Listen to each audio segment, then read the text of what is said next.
Janasena MLA తనను మోసం చేశాడంటూ కూడా అంటే ఒక మహిళ వచ్చి రైల్వే కోడూరుకు సంబంధించిన మహిళ ఒక వీడియో ఇప్పుడు పెద్ద ఎత్తున రాష్ట్ర వ్యాప్తంగా ఒక చర్చ నడుస్తున్న తరుణంలో వైసీపీకి సంబంధించినటువంటి వాళ్ళే ఆ మహిళని అంటే ప్రలోభాలకు గురి చేసి ఆ ఎమ్మెల్యే పైన టార్గెట్ చేసి తద్వారా జనసేనని ఇరుకుని పెట్టే విధంగా చేశారనేది అభియోగాలు వస్తున్నాయి.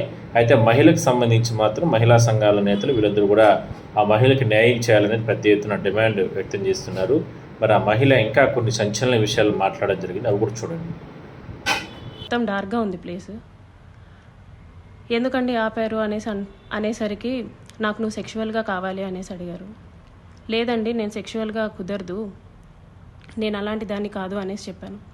నేను అలా చెప్పేలోపే నా ప్రైవేట్ పార్ట్స్ని టచ్ చేయటం, నన్ను బలవంతంగా దగ్గరికి తీసుకోవడం లాంటివి జరిగాయి. నేను కార్ డోర్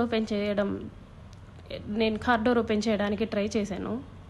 అతను నా జుట్టు పట్టుకొని వెనక్కి లాగేసి నన్ను గట్టిగా కొట్టారు. 2-3 సార్లు కొట్టారు. చాలా గట్టిగా కొట్టి కార్ సీట్ని అడ్జస్ట్ చేసేసి నా మీదకి వచ్చేసి నన్ను చాలా బలవంతంగా రేప్ చేయడం జరిగింది.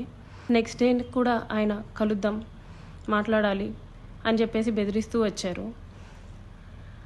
అలా నాకు ఆగస్ట్ ఎండింగ్లో నా ఫస్ట్ ప్రెగ్నెన్సీ అతని వల్ల వచ్చింది. ఈ విషయం నేను అతనికి చెప్పాను.